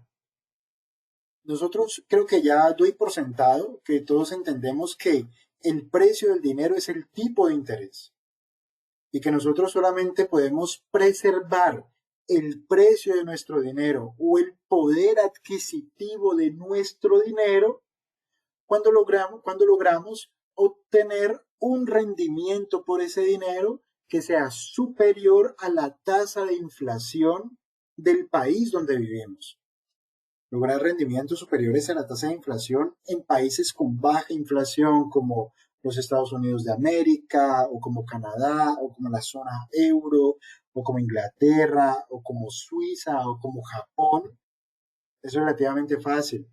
Es un poco más difícil en países inflacionarios o hiperinflacionarios como Venezuela o como la Argentina o como cualquier país africano. Y aquí observan que estoy comparando a Venezuela y Argentina con países africanos, porque la situación de ellos es gravísima. Es gravísima. Entonces, si nosotros vivimos en un país inflacionario, tenemos que comprender que el principal vehículo de ahorro que deberíamos buscar es una moneda de reserva. Son dólares, son euros, son francos suizos, son yenes japoneses o son libras esterlinas. Entonces, como son países inflacionarios o hiperinflacionarios, donde sus monedas constantemente están perdiendo valor o se están devaluando, la principal herramienta para ahorrar debería ser utilizar como vehículo una moneda fuerte o una moneda dura, no utilizar la moneda local para ahorrar. La mayoría de los países latinoamericanos tienen la inflación controlada. Podemos hablar de Colombia, podemos hablar de Ecuador, que está dolarizado, podemos hablar de Perú, de Argentina, podemos hablar de incluso de Brasil, de Paraguay, de Uruguay. No podemos meter ahí a Argentina ni a Venezuela. En estos países que yo acabo de mencionar, incluyendo México, en esos países sí que podríamos ahorrar en moneda local, pero siempre tenemos que comparar cuál es el rendimiento que obtenemos por nuestro dinero versus la inflación. Me explico. Si yo ahorro a través de un vehículo que me genera un rendimiento del 5% y la inflación es del 7%, en términos reales, la tasa real será negativa. Inflación 7%, tasa de rendimiento 5%, y haciéndolo así de manera mal hecha, uno podría decir que la tasa de interés es negativa en el -2%, pero está mal calculada. Habría que hacer un cálculo, pero es un cálculo tonto, no merece la pena gastar nuestro tiempo ahora con eso.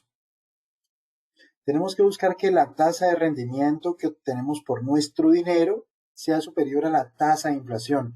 Si estamos en países inflacionarios, debemos intentar ahorrar en monedas duras o en monedas fuertes, que son las denominadas monedas de reserva, y si podemos intentar ahorrar en oro.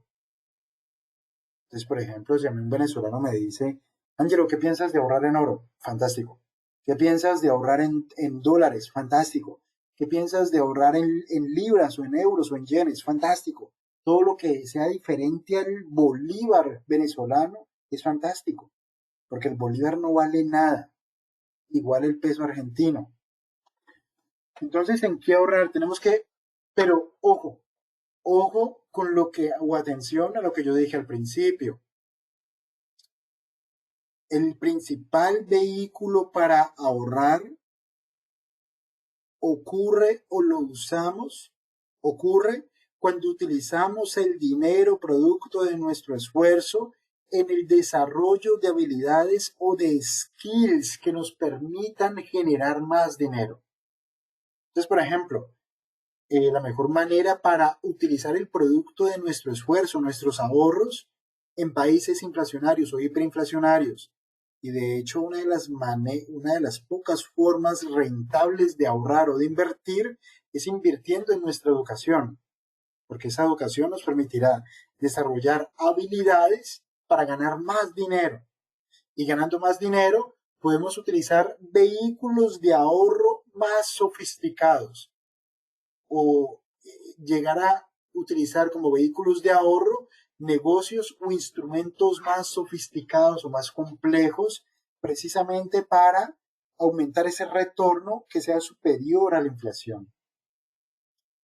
Aquí yo tengo que comentar lo siguiente, miren que aunque mi actividad principal es la de ahorrar, eh, y aunque mi actividad principal es la de invertir, yo todavía soy un ahorrador, yo todavía ahorro muchísimo dinero, sino que la mayor parte de ese dinero yo lo destino a invertir, pero gran parte del dinero que yo ahorro, es decir, ahorrar para mí, y antes de que se me olvide, miren, un gráfico que es fantástico, este gráfico, miren, para que pongamos las cosas un poco en perspectiva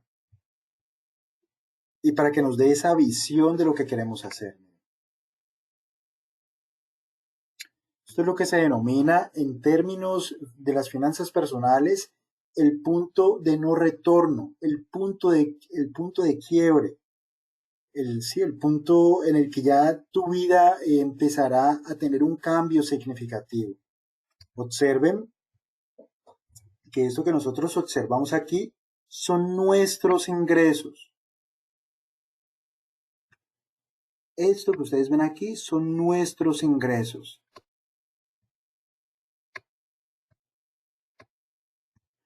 Y esto que ustedes están observando aquí, es la tendencia de nuestros gastos.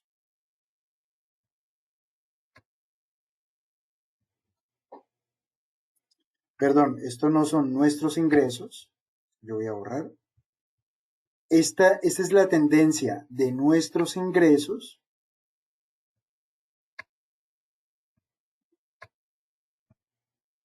Esa es la tendencia de nuestros ingresos. Y esta de aquí abajo, que le voy a cambiar el color, es la tendencia de nuestros gastos. Esto de aquí abajo es la tendencia de los ingresos generados por nuestras inversiones, que pueden ser inversiones en bolsa, en real estate o en negocios de todo tipo. Estos son los ingresos, estos no son los activos, estos son los ingresos generados por nuestras inversiones. Por ejemplo, cuando yo invierto en acciones, son los ingresos producto de dividendos. Cuando invierto en propiedad raíz, son los ingresos producto de alquileres o el beneficio obtenido de una compraventa. Si invierto en negocios de todo tipo, son los beneficios que se reparten a los accionistas y esto entraría aquí. Observen que si estos son, si esta es la tendencia de nuestros gastos y esta es la tendencia de nuestros ingresos, vamos a que cambiar de color. Observen que cuando nuestros gastos son superiores a nuestros ingresos, que es aquí donde yo estoy dibujando, cuando nuestros gastos son superiores, la línea va por aquí, cuando nuestros gastos son superiores a los ingresos, que son los que están aquí debajo, en ese caso, yo no tengo capacidad para invertir, ni para ahorrar, ni para hacer negocios. Es decir, que hasta aquí yo no puedo hacer absolutamente nada con mi vida. Hasta aquí. Vamos a mejorar un poco ese. Hasta aquí yo no puedo hacer absolutamente nada con mi vida. Pero cuando mis ingresos comienzan a ser superiores a los gastos, le voy a cambiar aquí el color un momento, cuando mis ingresos comienzan a ser superiores, mi salario, mis ingresos, como lo quieran llamar, comienzan a ser superiores a mis gastos, yo comienzo a tener este diferencial, que es esta brecha que yo estoy resaltando aquí. Este diferencial es mi ahorro. Y esta figura me sirve para dos cuestiones. Para decir, miren, el ahorro es importante, pero lo más importante es cuánto me queda. De lo que yo me gano, cuánto me queda. Entonces el tamaño de mi ahorro, o lo que es lo mismo, la brecha entre ingresos y gastos, depende depende de dos cosas, o de que mis gastos caigan o de que mis ingresos suban. Realmente uno explota financieramente o las cosas ocurren muy rápido cuando uno combina al mismo tiempo el poder que tiene la reducción de gastos junto con el poder infinito que tiene el aumento de los ingresos. Porque allí es cuando tú empiezas a tener mucho dinero para ahorrar. Mucho dinero te empieza a quedar y a quedar y a quedar y a quedar más dinero. Y observen que llegamos a cuando nosotros comenzamos a ahorrar, es solamente en esta situación, es solamente en este escenario, cuando nosotros empezamos a tener capacidad para invertir.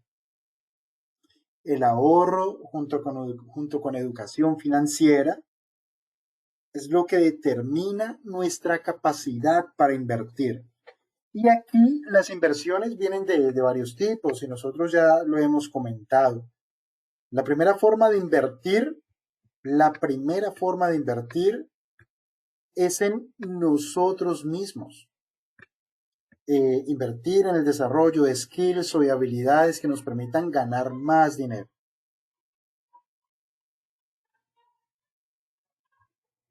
Que nos permitan ganar más dinero. Esa es la primera forma de invertir o de ahorrar. La segunda forma de ahorrar es a través de vehículos de inversión. Yo puedo tener esta brecha entre ingresos y gastos, pero es solamente cuando pongo a funcionar el cerebro a través de la educación financiera, cuando puedo transformar el ahorro en inversión. Entonces, esto utilizado con cabeza, yo lo comienzo a invertir. Observen que aquí yo primero hago algo que yo lo denominaría que es, la primera fase es un poco a lo bruto. Y yo lo denomino así por la manera en que yo hice las cosas. Yo dije directamente es que yo no gasto. O sea, yo no voy a gastar dinero en licor, yo no voy a gastar dinero en ropa, yo no, o sea, totalmente, yo no gasto. Gasto lo básico, lo mínimo. Y si ustedes conocieran mis novias de que estuvieron en esa época de mi vida, ellas dirían que yo no gastaba casi, o que teníamos gastos muy económicos, porque yo directamente, o sea, yo sabía lo que me estaban jugando, ser el resto de la vida pobre o salir de allí y tener la vida de mis sueños. Entonces, la primera parte es un poco a lo bruto, porque ya depende de dónde están tus prioridades y si tú reduces tus gastos al máximo posible, tú convertirás 10 años en 3 años. Y si al mismo tiempo tú aumentas tu capacidad para generar ingresos, que también yo lo digo un poco a lo bruto, porque observen ese calendario. Yo termino clases en la universidad, finalizo mi carrera de economía en junio del año 2003. Inmediatamente, en septiembre del año 2003, comienzo el diplomado de operación bursátil que duraba solamente ese semestre. Eso ocurre entre septiembre y diciembre del año 2003. Eso ocurre entre septiembre y diciembre del año 2003. Termino el diplomado de operación bursátil en diciembre del año 2003 y en enero comienzo el diplomado de gerencia financiera. Ese diplomado tuvo lugar entre enero del año 2004, perdón, y mayo del año 2004. Inmediatamente termino el diplomado de gerencia financiera en mayo del 2004. En julio, en agosto del año 2004, comienzo el posgrado en finanzas, que era algo carísimo en la mejor universidad de mi ciudad. Cuando yo comencé ese posgrado, yo todavía ganaba el salario mínimo. Yo digo a lo bruto porque observen, yo salía de una cosa, me metía en otra, salía de una y me metía en la siguiente y seguía, y seguía, y seguía, y seguía, y seguía. Y todo eso en el intermedio, todas las oficinas de abogados y de cobros jurídicos y prejurídicos me buscaban para asesinarme. Entonces, fíjate, las prioridades, lo que tú estás dispuesto a hacer cuando tienes una convicción o cuando tienes una prioridad. Claro, como yo lo que hice fue estudiar y estudiar y estudiar y hacer networking y conocer gente y estudiar y estudiar y estudiar y al mismo tiempo mis gastos al mínimo, yo reducía esto al máximo y aumentaba mis ingresos al máximo. Por lo tanto, aquí se generaba una cuestión maravillosa que era la capacidad para ahorrar, que después con inteligencia, con educación y con habilidades, yo la convertí en inversiones. Y eso aquí no es un campo de rosas, porque observen que yo he comentado varias veces que yo me he quebrado 3 veces, y las 3 veces que me quebré fue por aquí, cuando estaba comenzando. Pero el hecho es que yo invertía, pero en algún momento, como es una curva de aprendizaje, tú al principio, tú metes la pata, cometes equivocaciones, como en todo, es igualito a todo. Pero en algún momento tú das con la tecla que te funciona. Y cuando identificas esa tecla que te funciona, vuelves y lo haces, y vuelves y lo haces, y vuelves y lo haces. Y es aquí Cuando tú comienzas a invertir tus ahorros en activos que generan ingresos. Y entonces observen lo siguiente, como tú te conviertes en un coleccionista de activos que generan ingresos pasivos, tú coleccionas, compras activos, compras, los adquieres, los construyes, los coleccionas, compras, los adquieres, los construyes, los coleccionas, compras, los adquieres, los construyes, los coleccionas.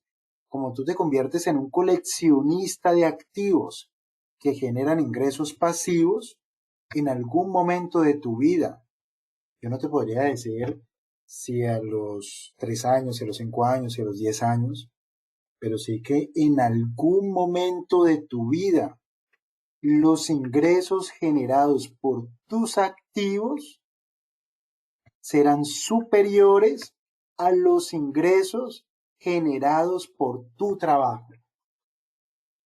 De eso yo me di cuenta en el año 2011, cuando tomé la decisión de renunciar a mi empleo. Porque en el año 2011, realizando una excursión aquí en Europa, yo estaba en Viena, estaba en la biblioteca de Viena, yo salí de allí de hacer una transacción que había abierto en el hotel por la mañana, yo estaba con mi esposa, que en aquella época era mi novia, y salimos al parque, un parque en las afueras de la biblioteca principal de Viena, y yo dije, yo ya puedo vivir por mi cuenta, yo ya no los necesito a ellos. ¿Por qué yo llegué a esa conclusión ese día en particular y por qué lo recuerdo tan bien? Porque ese día yo caí en cuenta de que llevaba 2 años sin cobrar el salario. Eso fue en marzo del año 2011. Llevaba 2 años sin cobrar el salario. La empresa me consignaba el salario, me abonaba la nómina en mi cuenta y yo no lo cobraba. ¿Por qué no lo cobraba? Porque hacía 2 años los ingresos generados por mis activos habían superado a mi curva de ingresos generados por el salario y generadas por las comisiones que ganaba por mi actividad. Cuando tú cruzas esta línea, has llegado a un punto de no retorno porque los ingresos que tú generas ya no dependen de ti, sino que dependen de los activos. Y si estás invertido en activos de gran calidad fundamental, es que prácticamente ya tu vida ha cambiado de golpe. O sea, tú mientras lo haces no te das cuenta. Después llegas a un punto en el que paras, que fue lo que a mí me ocurrió en Viena, y tú dices, pero mira, yo ya no los necesito a ellos. 2 años sin cobrar el sueldo, yo ya no los necesito a ellos.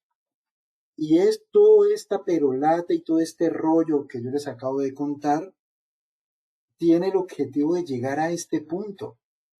Y todo parte de aquí, de esta brecha que nosotros tenemos que disciplinarnos para ampliar. No es cuánto ahorras después de gastar, sino cuánto gastas después de ahorrar. No importa cuánto dinero ganas, sino que lo que importa es cuánto dinero nos queda. Y bueno, el hecho es que tenemos que llegar a ese punto, desde el punto de vista filosófico y práctico, el objetivo principal es que cualquiera de nosotros puede llegar a este punto haciendo las cosas adecuadas. Ahora, lo que estábamos diciendo es cuáles son los vehículos para ahorrar. Lo primero es a través de nosotros mismos. Lo segundo es si estamos en países inflacionarios o hiperinflacionarios, ahorrar a través de divisas o monedas de reserva como el euro o como el dólar. Y lo tercero, buscar vehículos de inversión en los mercados financieros. Generalmente las acciones son muy inflacionarias. Por ejemplo, si alguien es de Venezuela que está en este curso, revisen el índice general de la Bolsa de Valores de Caracas y se darán cuenta que la revalorización de ese índice es superior a la hiperinflación que ha sufrido Venezuela durante los últimos 10 años. Es decir, que todos los que han estado invertidos en la Bolsa de Valores de Caracas han podido cubrir su riqueza o proteger su riqueza de la inflación. Ese es un análisis que hace poco alguien me hizo y que me parece increíble, que me parece increíble. Entonces, ¿en qué ahorrar? Pero lo que yo les estaba diciendo antes de mirar esta gráfica es que yo todavía soy un ahorrador neto y solamente invierto cuando encuentro oportunidades. Oportunidades en mi caso en los mercados financieros o oportunidades en una propiedad raíz que se esté vendiendo con un buen descuento. Entonces, pero mientras esas oportunidades ocurren, yo soy un ahorrador. Entonces, aquí les quiero, si van a anotar algo de aquí, por favor anótenlo porque lo voy a borrar. Igual esto se está grabando. Yo lo que les quiero decir es lo siguiente, miren, a ver si esto lo vamos a reducirlo al mínimo. No se puede correr, vale. Vamos a ver si por aquí tenemos, vamos a utilizar un Paint.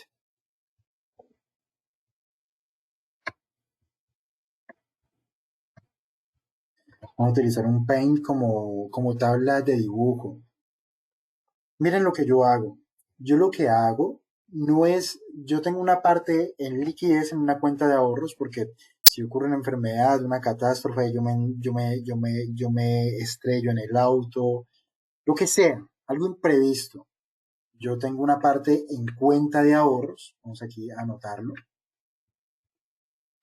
Yo tengo una parte en cuenta de ahorros. Yo podría decir que si yo, por ejemplo, del 100% de mi ahorro mensual, de ese 100% de mi ahorro, en cuentas de ahorro, yo dejo entre un 15 o un 20%. Es decir, en liquidez que yo no sé, que yo sé que eso no produce nada, que eso se lo gana el banco y que ellos hacen negocio con mi dinero. Pero yo necesito esa liquidez o debajo del colchón o metido en un florero, en una matera, o metido en libros o metido en una cuenta de ahorros por si ocurre un imprevisto y necesito dinero en efectivo para solucionar, ¿vale? Entonces una parte entre el 15 y el 20% en cuenta de ahorros. El otro 15 o 20% yo lo envío al broker y lo mantengo líquido en el broker sin hacer nada. Entre el 15 y el 20%, porque si por ejemplo una acción que a mí me interesa cae de golpe 40%, yo necesito la liquidez allí ya, porque si yo tengo la liquidez en la cuenta de ahorros, yo desde que mando a hacer la transferencia hacia el broker, pueden pasar entre 24 o 48 horas y puede ser que para ese momento la oportunidad ya no exista. Hablo por mí, por lo que yo hago y por lo que yo ejecuto, ¿vale? Cada cual aterrícelo a su propia realidad. Entonces, entre un 15 o un 20% va para el broker por si algo pasa y necesito tener algo allí. Y el otro 40 o 60%, vamos a redondearlo a un 50%, yo lo manejo a través de renta fija o a través de depósitos a plazo. Por renta fija me refiero a títulos que me pagan un interés periódico mensual o semestral o anual o trimestral, como pueden ser los bonos, pueden ser bonos corporativos, bonos públicos. En México hay cosas que se le denominan los CETES, en Colombia los CDTs. Ustedes asimílenlo, imagínense en su país qué podría ser similar a eso. Yo invierto el 50% en títulos de renta fija o en títulos de rendimiento a plazo, pero atención a lo siguiente, invierto a diferentes plazos. Invierto a diferentes plazos. ¿Qué quiere decir diferentes plazos? Por ejemplo, si yo les mostrara mi portafolio, ustedes podrían ver más o menos 45 títulos de renta fija o vehículos de rendimiento a plazos, y uno de ellos se vence en 15 días, otro de ellos se vence en 2 días, otro de ellos se vence en 20 días, otro de ellos se vence en 30 días, otro seguramente se vencerá en 35 días, otro se vence en 40, en 45, en 50, en 90 días, en 365 días, otros se vencen en 2 años, en 3 años y en 4 años. A medida que yo aumento el plazo del vencimiento, por favor, atención a esto, a medida que aumento el plazo del vencimiento, aumenta el rendimiento que yo obtengo por ese dinero. Es decir, un título de renta fija que vence, por decir, en 36 meses, por ejemplo, podría ofrecerme un rendimiento efectivo anual del 5%. En cambio, un título con vencimiento a plazo, que tiene un vencimiento en 15 días, este título probablemente me rinde el equivalente a una tasa efectiva anual, seguramente me rinde un 0,40. Entonces aquí, por favor, prestar atención a lo siguiente. ¿Por qué yo no hago todas estas inversiones en títulos de renta fija al mismo plazo y sobre todo a plazos largos para obtener el máximo rendimiento? Porque yo lo que busco es la rotación de esto. ¿Por qué? Porque podría ser que yo necesito dentro de 15 días dinero para hacer un negocio. Podría ser que yo necesito dinero dentro de 2 días para pagar una factura. Podría ser que yo necesito dinero dentro de 20 días para realizar una inversión. Podría ser que yo necesito dinero dentro de 35 días para aprovechar una oportunidad, para lo que sea. Yo no es que tenga un cronograma de cuándo lo voy a hacer. Lo que yo hago es que cuando llega el vencimiento de yo reviso. Y si no necesito el dinero, renuevo ese título. Lo renuevo a 15 días. Cuando llega el vencimiento de dentro de un año, yo reviso. Y si no necesito el dinero, lo renuevo para el siguiente año. Cuando llega el vencimiento de que es a 36 meses, yo reviso. Y si no necesito el dinero, renuevo el vencimiento para dentro de los próximos 36 meses. Es decir, yo todo el tiempo estoy renovando títulos de renta fija si no necesito el dinero. Si, por ejemplo, yo necesito hacer un gasto o una inversión importante dentro de 3 meses, entonces este título que vence en 15 días no lo renuevo y se va a la cuenta de ahorros. Después, este título que vence en 2 días no lo renuevo y se va a la cuenta de ahorros. Este título que vence en 35 días no lo renuevo y se va a la cuenta de ahorros. Este título que vence en 40 días no lo renuevo y se va a la cuenta de ahorros. Este título que vence en 20 días no lo renuevo y se va a la cuenta de ahorros. Este título que vence en 90 días no lo renuevo y se va a la cuenta de ahorros. Y así tengo el dinero acumulado para eso, para lo cual lo voy a necesitar dentro de 3 meses. Pero en el intermedio le he estado sacando el mayor rendimiento posible para estos diferentes plazos. Esta es la manera en la que yo manejo la liquidez. Por eso es que yo siempre tengo liquidez, ya sea que se presente una oportunidad, ya sea que se presente un imprevisto, ya sea que ocurra una emergencia, ya sea que tenga que tomar un avión de aquí a los Estados Unidos a resolver un problema. No sé, me lo invento. ya sea que un familiar en Colombia se va a hacer, un familiar en Colombia se va a realizar una operación y yo tengo que salir pitando para allá, tomar un avión, pagar clínica, médicos, lo que sea. Esta es la manera en la cual yo manejo liquidez. Y esta manera de manejar el dinero no lo hago tanto para diversificar, sino que lo hago, y esta palabra me encanta utilizarla, lo hago para equilibrar. ¿Por qué equilibrar es importante? Porque, por ejemplo, yo soy un inversionista profesional. Si yo invirtiera el 100% de mi ahorro, el día que ocurra una emergencia, yo tendría que vender parte de mis inversiones para solventar esa emergencia. Podría ser que cuando venda esas inversiones, las tendría que vender en el peor momento posible, es decir, tenía que generar una pérdida y de esta forma cubrir la emergencia. Cuando yo tengo ahorros, cuando yo tengo liquidez, cuando tengo títulos de renta fija, cuando tengo títulos a plazo, cuando yo tengo dinero en efectivo bajo el colchón, dólares, euros, dineros metidos entre los libros o lo que sea, y necesito la liquidez, yo no tengo que deshacer mis negocios, no tengo que deshacer mis inversiones, y por esto genera un equilibrio. Y mi cartera como un todo no tiene estas grandes volatilidades, sino que tiene crecimientos constantes a largo plazo, y esto es importantísimo,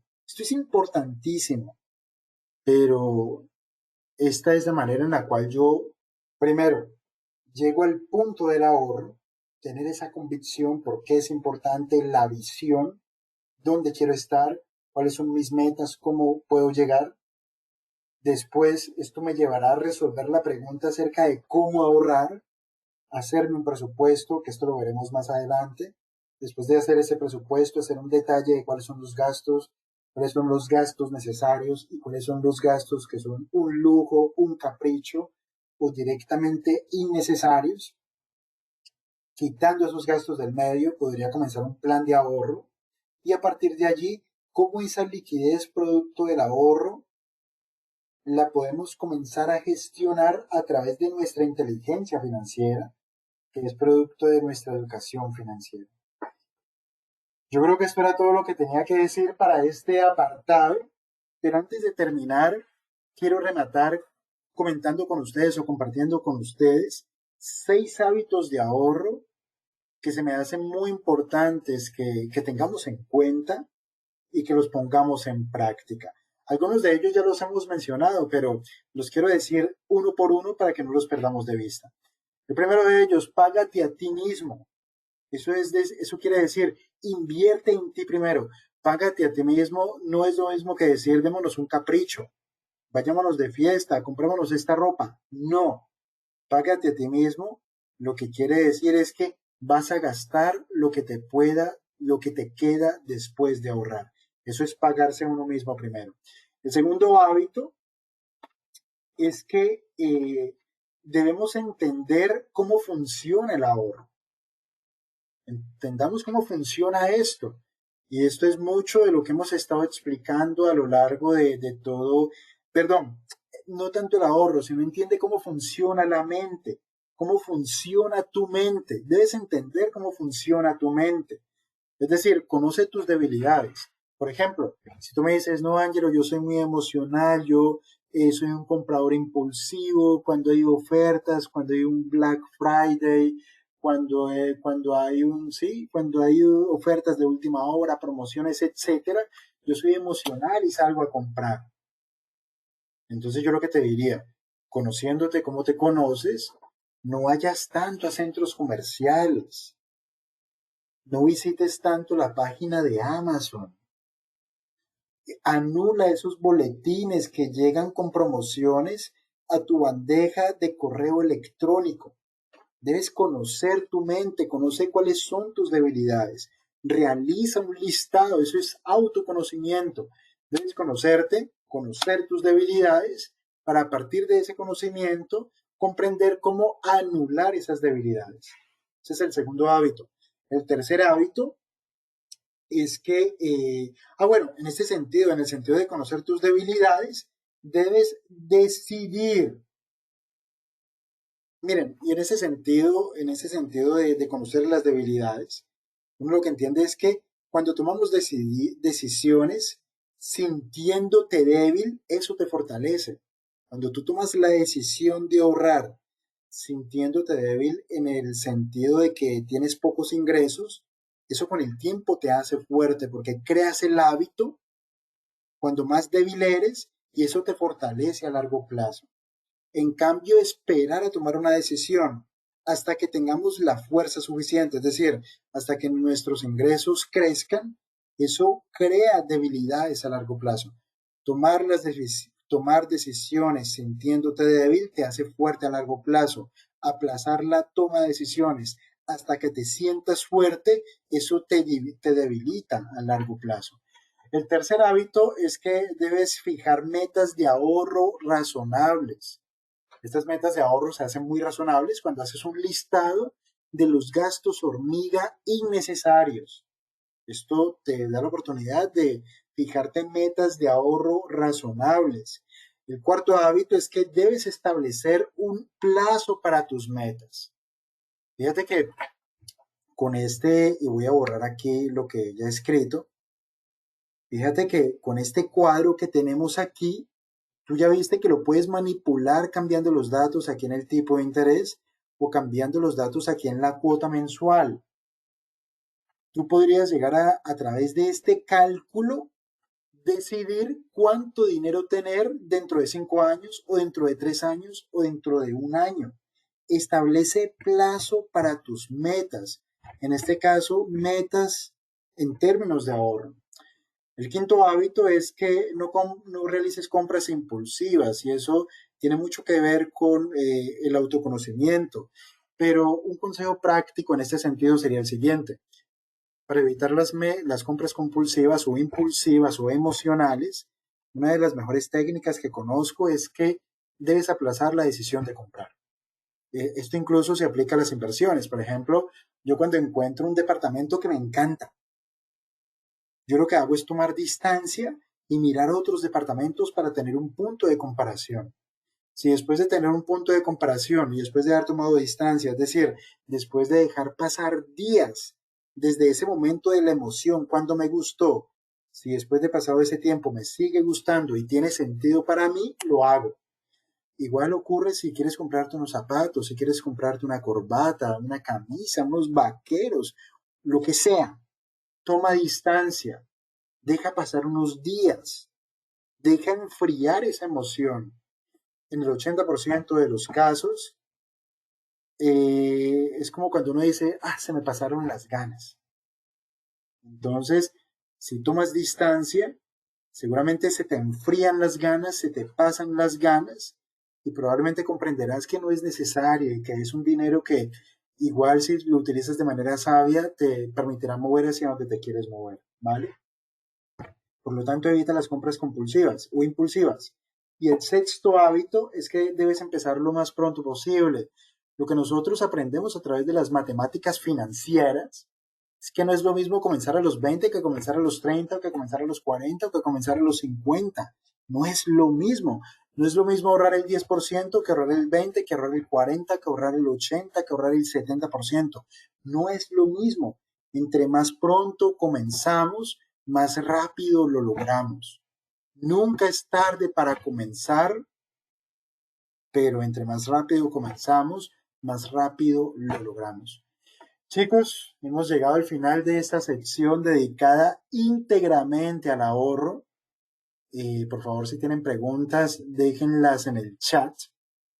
Y si no, si todo está visto, entonces yo de una vez dejo la agenda abierta para que nos veamos el próximo sábado 17 de octubre a las 3 de la tarde, hora de España. ¿Vale?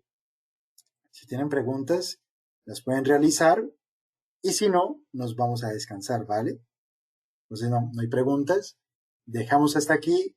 Por favor, si les parece bien, me gustaría que comentaran qué tal les ha parecido el capítulo de hoy, si les ha merecido la pena estar este sábado aquí, que yo sé que todos merecemos descansar. si esto les ha valido la pena, si les ha merecido la pena, o si han aprendido, si se les ha entregado valor, si esto creen que es importante para sus vidas, si es aplicable a sus vidas, si es práctico, o si directamente esto es una mierda, también lo pueden decir, no hay problema, aunque sería decepcionante, la verdad. Pero si les ha parecido bueno, por favor lo dicen, si les ha aportado valor y si, bueno, si les ha merecido estar aquí un sábado en la tarde o en la mañana, si están en América, aquí conmigo, ¿vale? Eh, Me dicen, Ángelos, ¿dónde puedo investigar sobre instrumentos de renta fija en los Estados Unidos?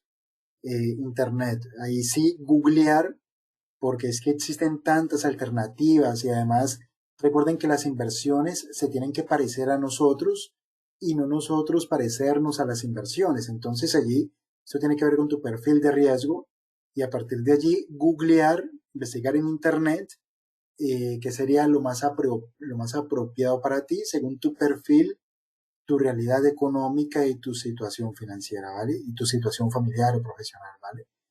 Por aquí hay otras, por aquí hay otras cosas. Muchas gracias, Ángel. Complacida. Me suelo ahorrar es saber cómo ahorrar. Información oportuna. Bueno, por aquí me pareció ver una pregunta. Muchas gracias, Alan. Solo me quedó una duda en el punto 3. Tuve falla en internet. En el punto 3, ¿cuál es el punto 3? Que no son, llevamos 2 horas aquí de entrenamiento, ¿vale? Bueno, si tienen preguntas, entonces me las dejan a través del correo electrónico. Estoy encantado de haber estado aquí con ustedes. Y bueno, nos vemos el próximo sábado 17 de octubre, también a las 3 de la tarde, hora española.